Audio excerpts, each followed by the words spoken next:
when you have to go out in -20 and chip a hole in the ice just to get water for the animals, and you're hauling water all day for the animals in extremely cold temperatures, or when the humidity is so bad and the bugs are just all over you. Like it can be really challenging.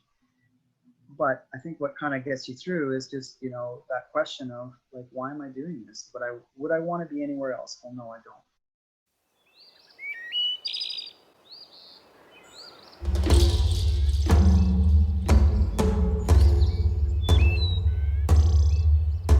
This is the Regenerative Real Estate Podcast.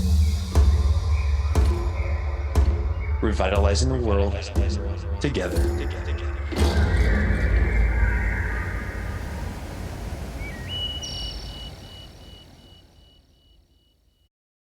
Have you ever had a dream where you've sold off a lot of your belongings, packed up everything else, sold your house, got in your car, and just went in search of somewhere that you could live a different existence, a life that is closer to the land?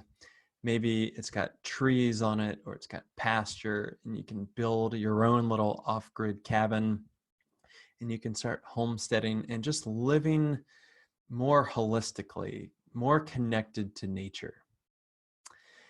This is Neil Collins. I am your host of the Regenerative Real Estate Podcast. And I think that many of you have had that dream, because with our work with Latitude, we talk to a lot of people, and a lot of people express this desire of, if I could just do life over again, I would move out of the city and I want to go live on a farm, or I want more land. And I get it, because my wife and I are in the same process of, having our world upended. We realized, do we really need to be living in the middle of the city? Do we want to explore what it's like to get our hands in the earth and revitalize the earth and practice regeneration underneath our own 2 feet? Our today's guest is Will Kosloski, who did just that, who moved from the west coast of Canada to the east coast to Cape Breton in Nova Scotia, and bought a 74-acre farm that had no structure on it, nothing, and just really had to start over with just the trees on the farm and a very small community. And I found Will off of Facebook, actually. He wrote a beautiful post in a regenerative group that I am a part of, and I had to reach out. And so I wrote him an email and I said, Will, your story that you just put out, I think connects with so many different people, myself included. Can we please have you come on to the Regenerative Real Estate Podcast so that you can do some storytelling? And Will and his wife, Terry, they're a couple years into this, and I just find it so fascinating. You are going to really have to bear with us, because some of these people that we have onto our podcast, despite everything that is going on in their lives and in our lives, from COVID, presidential elections, crazy school schedules with kids and work, and not to mention that we have had raging forest fires on the west coast of the United States lately that has completely upended our way of life. Will is actually on the opposite coast, off grid, and I would imagine if the wind blows the wrong way, he doesn't get a good internet coverage. But it was so good to connect with him. I think that you're going to love this story. If you are interested in learning more of the tools of how do you go out and do this, I highly encourage you to go back, listen to other episodes that we have done, and visit our company's website, Latitude. We are working across the country, and I don't even want to call it a real estate agent capacity, but more in a change agent capacity to help people like you go out and realize these dreams. So without further ado, let's get into today's episode. Hey, Will, I am so glad to have you on the Regenerative Real Estate Podcast. You're coming from Nova Scotia right now at Twisted Roots Farm. Thanks for coming on, man. Oh, well, thank you so much for inviting us on the show. Well, I saw a post that you had made on a regenerative agriculture site several months ago that was just so beautifully written about what you're doing on your farm that I was like, you know what, I just have to reach out I want to see what's going on here. Um, and we got it on the phone. We started talking about really what your story was. And I realized that story is something that selfishly resonates with me, that I want to learn more about for my own endeavors. But I really want to help explore this concept of or just explore your story so that other people's that I know are really trying to look for ways to do what you're doing now can get into. And so let's go back to, I know you did not start in Nova Scotia. Where are you from, Will? Well, originally I'm from Northwestern Ontario. So I grew up there in a pretty small northern town, basically hunting and fishing a lot with my father and spending really a lot of good quality time outside. And then in my early 20s, I migrated over the Rockies to the West Coast and found myself on Vancouver Island, going to school and taking environmental science and really getting involved in a lot of different environmental work on Vancouver Island at the time, especially because during that time there was a lot of protest around logging in Clayoquot Sound, and that really kind of hit home for me in terms of just watching some of these beautiful forests being devastated on the coast, and really taking a call to action in terms of environmental action and taking environmental studies, and then working later on as a guide into different wilderness areas on Vancouver Island. A guide for kids or a guide for any kind of outdoor program?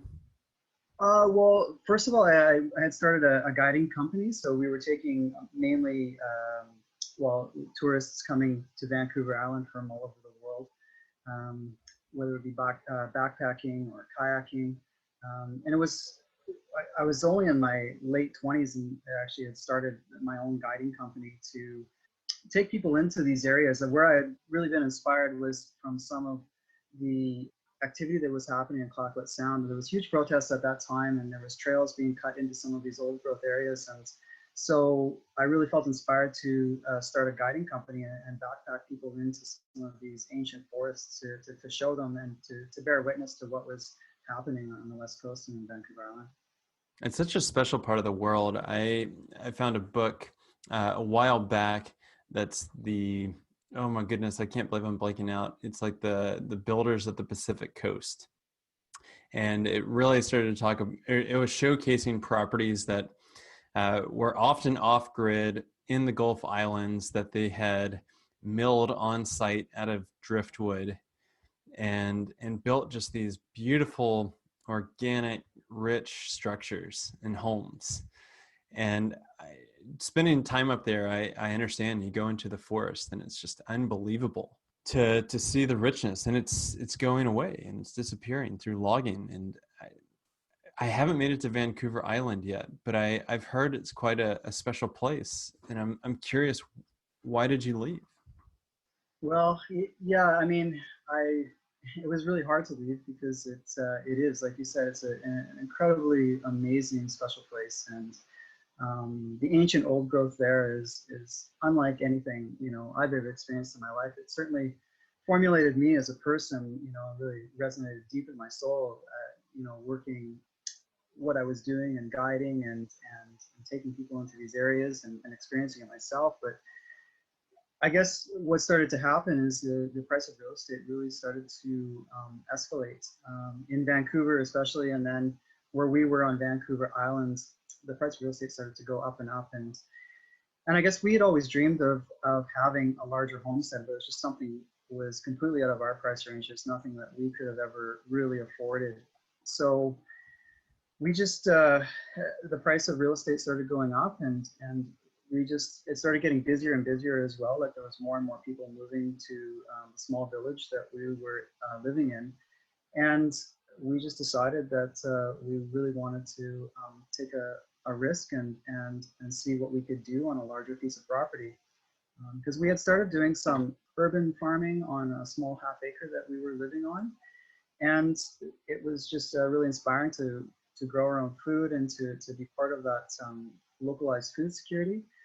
And I had a real interest in, so that my partner Terry, she was so interested in permaculture and permaculture methods, and this just seemed like a great opportunity to have some cash and to be able to follow some dreams. What size property were you thinking of? I mean, were you going for 5 acres, 50 acres? What's the ideal size that you were, if you could have gotten on Vancouver Island? Yeah, probably something around 20 acres felt like a nice size for us to really try and do something like that we're doing now.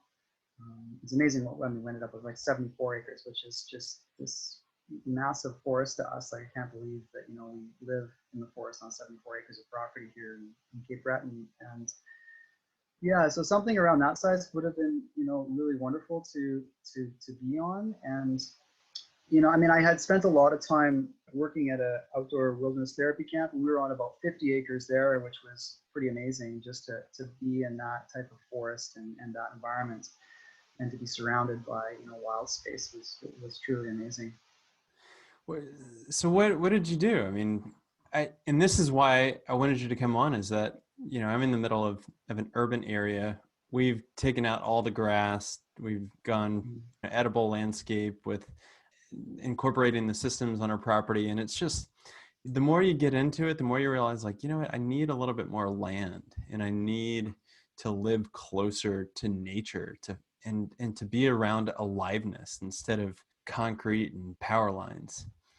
But we get so rooted where we're at in our communities, especially thinking that, life has to be this one way. And there's people out there like yourself and Terry that just, you've said, no, we're gonna go do something different.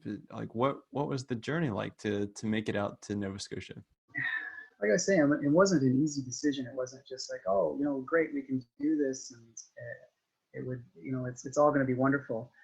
I think, for us, we were doing a lot of inner work at the time too, a lot of nature-based work, really trying to identify for ourselves what we really wanted in our lives and what would bring us the most fulfillment in life, I guess, and also too, like, how could we be of the most service that we could be to our communities, or especially, and also we wanted to be able to save and protect as much land as we could. And so this, for us, seemed like an opportunity to be able to do that, and to be able to, take what we had in equity and be able to protect that as much wild space as we could.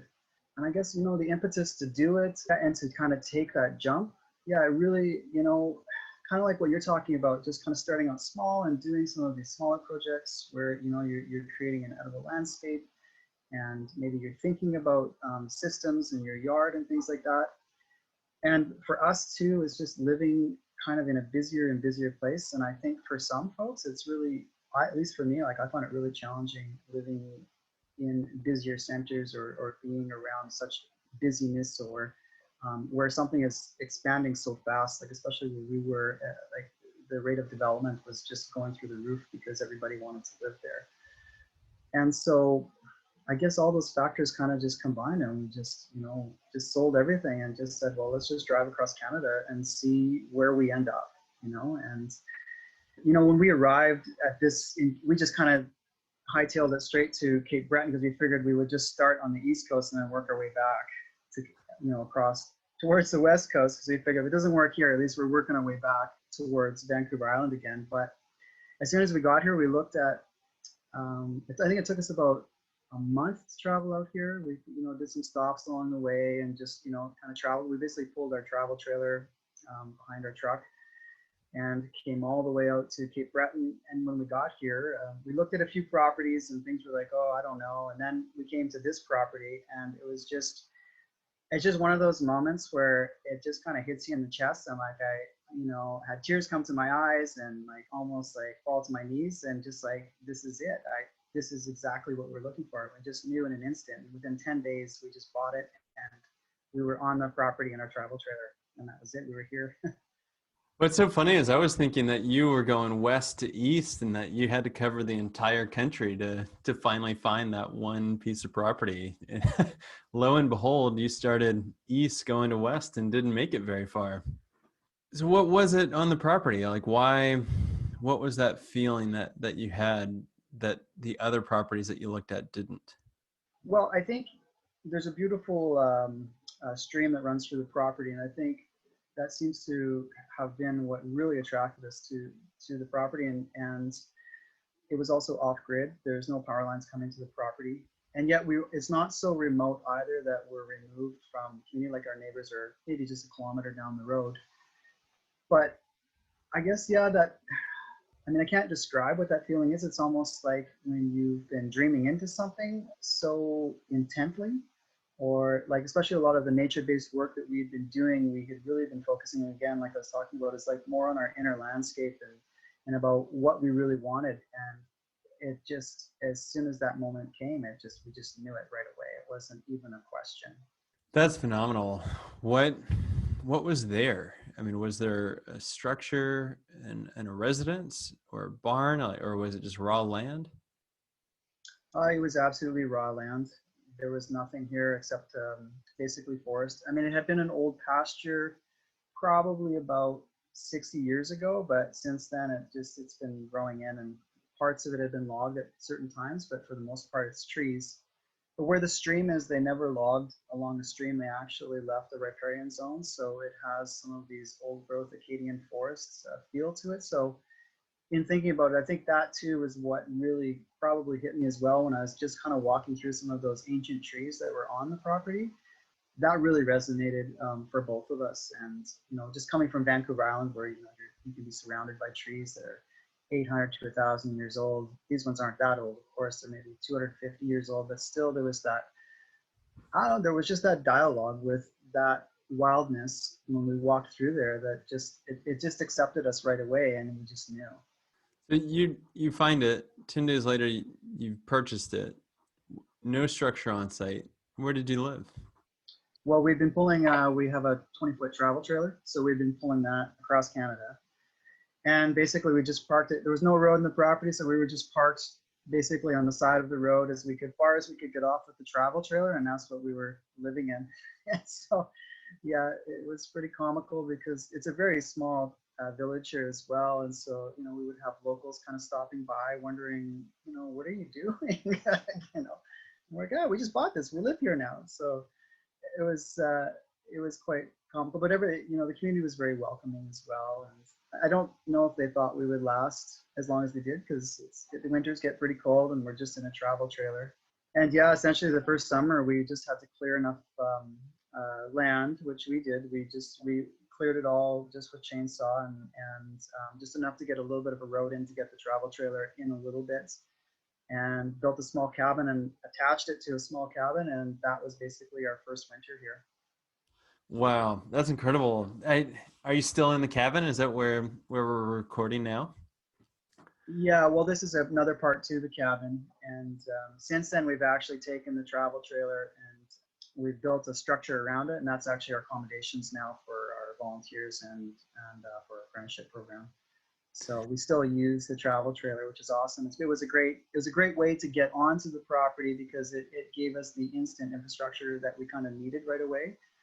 And other than that, I mean, we didn't have septic or a well, but we had the stream. So, we had to haul our own water, which was fine for the first year.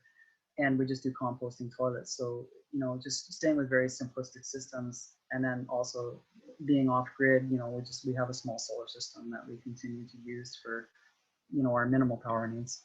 So what did it look like? You're able to cut in, you've got a dwelling now. You've got a lot of land, 75 acres, right? Where do you start? And to fast forward, to just give people a little bit of a spoiler alert, you're on Twisted Roots Farm. So you're able to, Yeah. you're still there, but what came next? What's in the middle? Well, I guess the first winter was really we just really wanted to kind of observe the land more than anything for the first year, just to understand maybe where we were going to put gardens and where we were going to develop some things. So we could only clear what we could clear because it's just two of us basically working on the property. So, there's only so many trees you can fall and ways that you can clear it. And so that first winter was kind of romantic, just in the fact that, we're just be able to go outside during the day, maybe clear a little bit more land, and then just be inside beside a warm fire. And, we had enough funds that we're just able to float ourselves through the winter, which was really nice to just kind of be there. So that first year was just really getting to know the place, and the place getting to know us more than anything, and just really dreaming into maybe what we could do here, right? And that was kind of our first year. And then leading into the first spring, you know, we knew we wanted to get into farming. So we got 2 cows right away. It was the first thing we got, which is kind of crazy. Instead of, like, you know, we had ducks and chickens before, but we thought, well, we'll start with some cows because we wanted them to help clear the land, right? So we ended up getting some highland cows, which was great because they just would go in and clear the underbrush, and then we would just go in and clear after them. That's crazy that you went straight to cows. I know. You don't hear about that very often. It's usually like we've got our vegetable bed over here. And so one of the things that attracted me to your message is that you said you listened to the land and you really tried to discover it that way. How do you do that? I mean, what came back by trying to attune yourself into what the land was saying?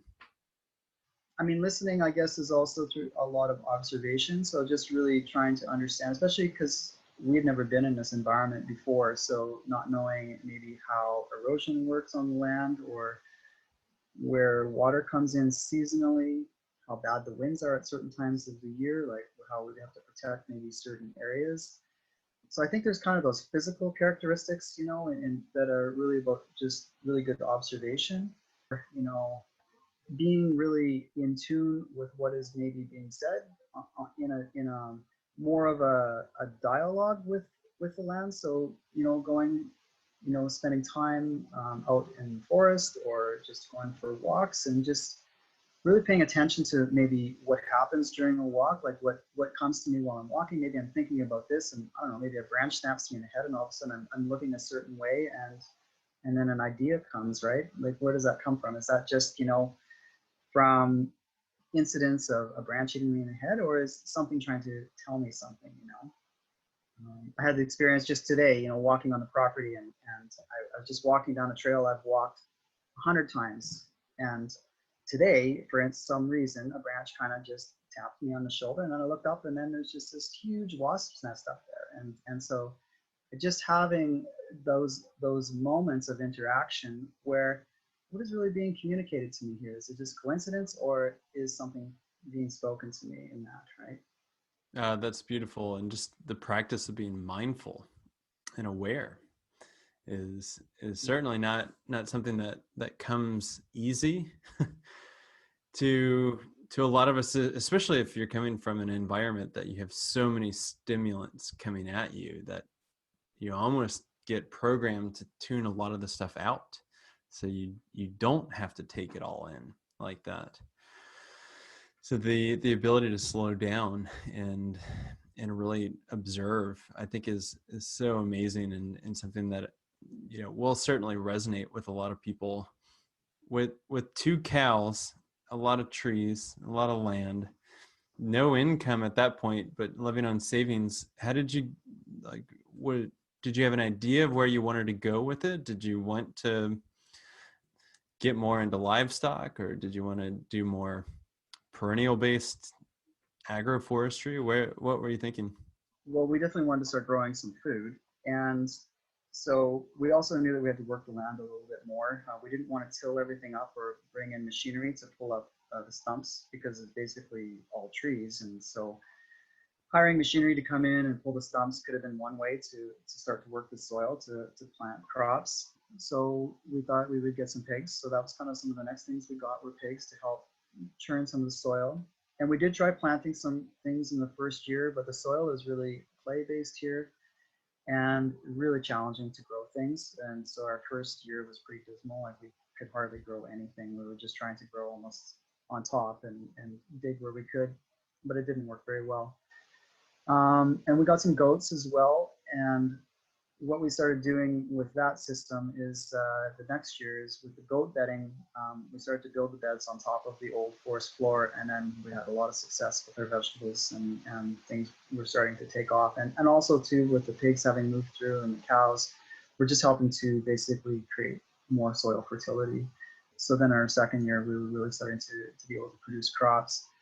But as a source of income, I mean, we were lucky in that we were able to just keep, we didn't need much money, right? So, because we basically were able to buy the property outright, and it wasn't much money when we bought it. So that gave us a lot of flexibility to be able to take time to kind of work out systems, economic systems. And so, yeah, in the first year, I mean, by the time the second year came around, I mean, things were getting pretty tight, and we're extending as much credit as we can. And, whatever we can beg, borrow, and steal, we've been able to do. And we're still, doing that to some extent, but at least now things are starting to produce, and we're able to create some economies while we're here. But I think just the fact that we didn't pay much for the property just gave us that flexibility to be here and continue to do more of the work ourselves, right? Yeah, and that the message of rebuilding the soil, or really focusing on the soil fertility and health, it's one of these things that I've been diving more and more into, of the concept of wildness in nature, that we've, in the conservation movement that's come about over the last couple of decades, or I mean much longer than that, but it's like we've encircled land to say these are the wild natural areas, these are the human areas, without realizing that humans have been working with the land and regenerating it and revitalizing it and building it up through their land management practices and animal husbandry practices and things like that you've got to go back to these ways of understanding that, hey, you can't just come into a property that hasn't had people on it in a long time, and it's not going to just, you can't put a plant in the ground and expect it to grow and be a productive farm. So how interesting that, I mean, it makes sense. You started with cows and with pigs, and what kind of animals do you have on in totality now that you're working with? Yeah, well, we still have the cows, and we still have pigs, and we have chickens as well, which are really helpful in helping to, stir up a lot of things, especially after the cows and pigs are kind of on a cleanup crew. And goats have been great as well, because they're very easy to handle, and their milk is a very dense, rich food for us and for the pigs actually too. So using the goat's milk to help feed the pigs and offset any kind of feed costs that we have to bring into the property to supplement the pig's diet. And we do have ducks as well, which help a lot with slugs in the garden and different pests like that. More kind of a co-management system for slugs and different things. And of course, well, also too, we have our dog, which is great. She's a great protector on the property. She helps to keep a lot of the predators away from a lot of the livestock, which is great. And our cats too, they're also part of the system, because they also help with keeping the mouse population down and around the feed areas and in the garden. So all of those systems kind of all work together to create soil fertility and to make everything kind of work. It's a lot of moving pieces, and it all just seems to work.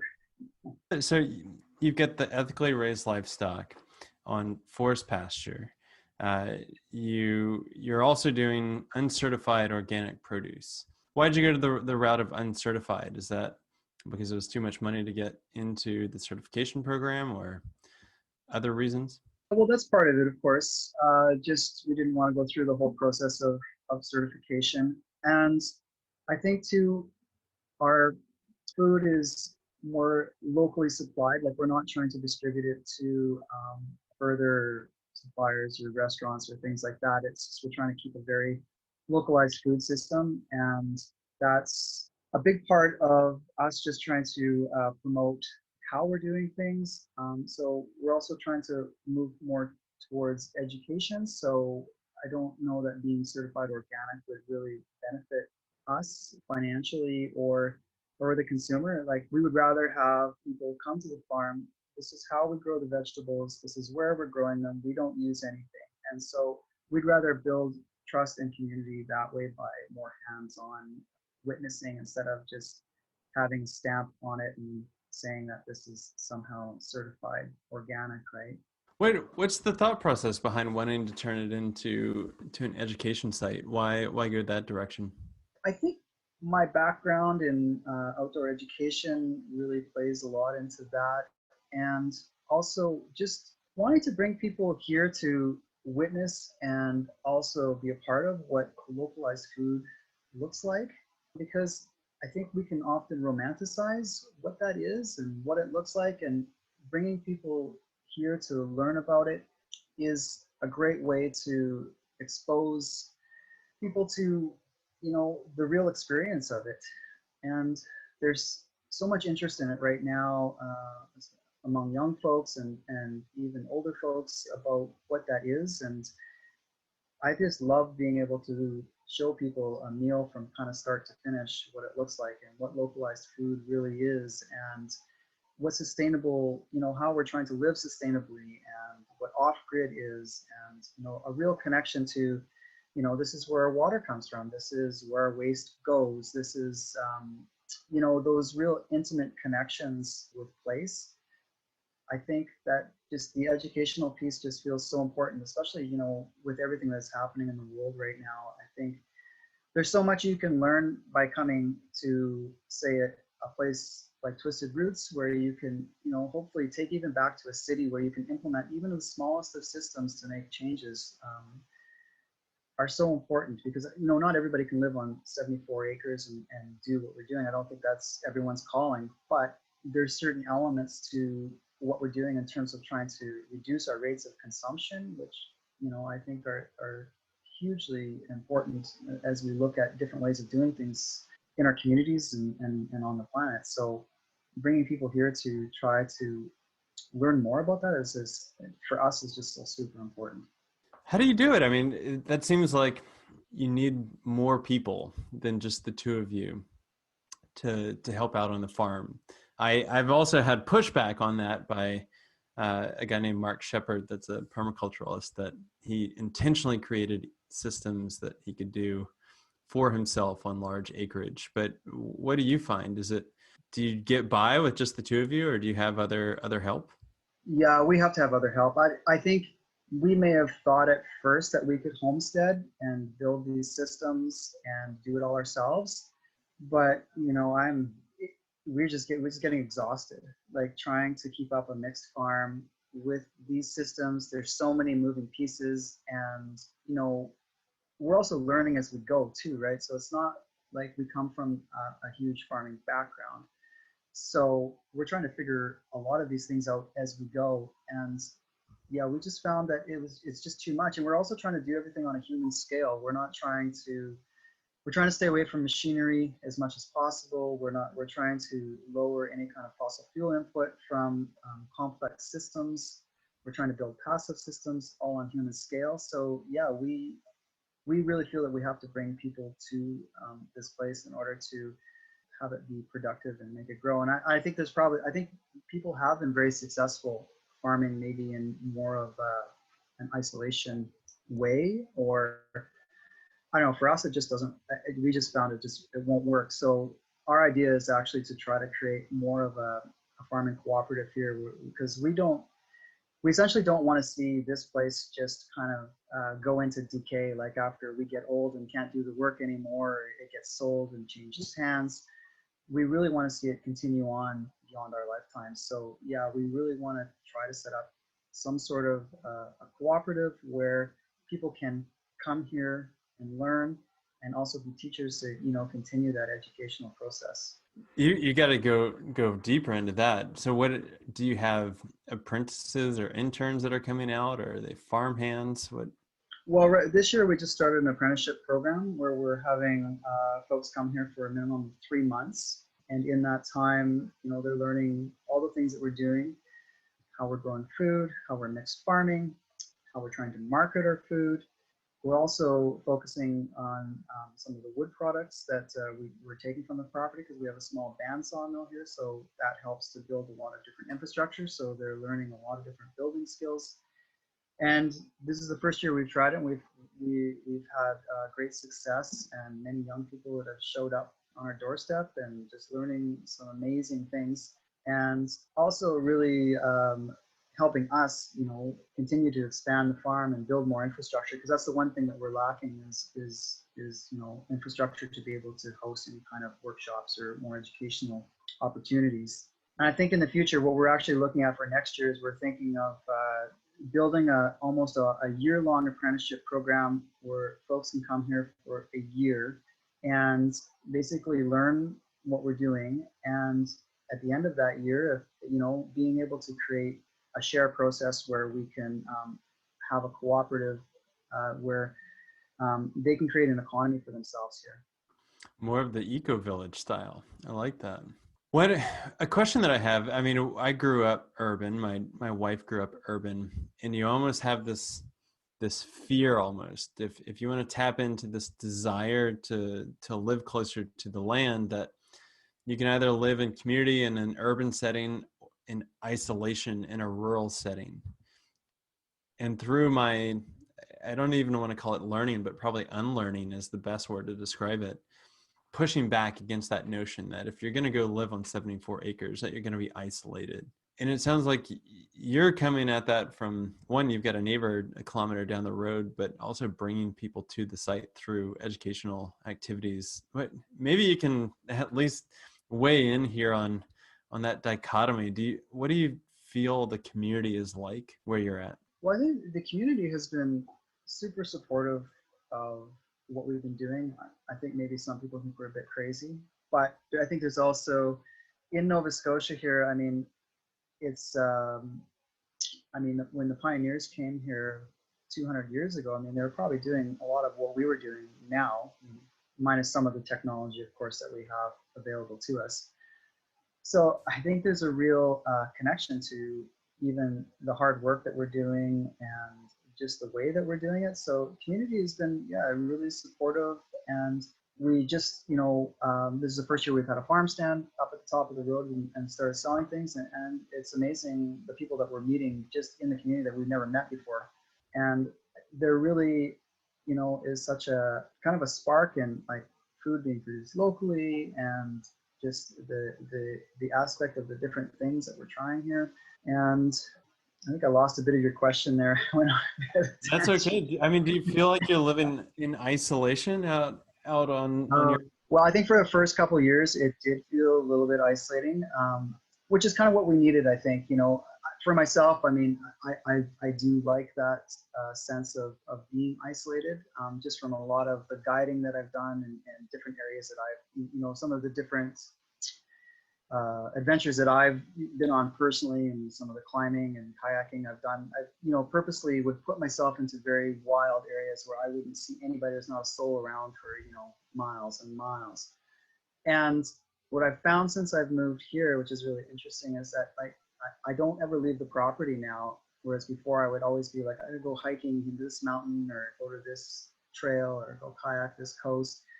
And now I just explore kind of the 74 acres, and I have a whole world in front of me here, which is amazing. And I think, isolation versus community. I think I've been learning too that you need community around you. And even if you are isolated, I mean, there's things that people build for you, like whether it's, a pen or paper, or like how many humans did it take to create those things that you are using, right? And you have to have a community or a sense of community around you, I think, or at least that's what we're feeling. And I think, through the education and having volunteers come here and the apprenticeship program, it's really kind of setting up that sense of community and learning and dialogue, because we also learn things from all the folks that come here as well, Yeah. What would you say if somebody wanted to go recreate a journey like you did, get on their own farm? What kind of advice would you give them to reduce that learning curve, or is the learning curve the way? I think that's a good way to put it. I think everybody's journeys are a little bit different, and I think it's just really, again, going back to doing some inner work in terms of what is it that you really want, what do you really want out of life, and how can I best serve my community, and just really evaluating what that means for you, and I think that's what's different for everybody. And because, I think through the hardship and we've experienced a lot of hardship here. It's not been easy sometimes, and then maybe the other part's a little bit more, when you have to go out in -20 and chip a hole in the ice just to get water for the animals, and you're hauling water all day for the animals in extremely cold temperatures, or when the humidity's so bad and the bugs are just all over you. Like it can be really challenging. But I think what kind of gets you through is just, that question of like, why am I doing this?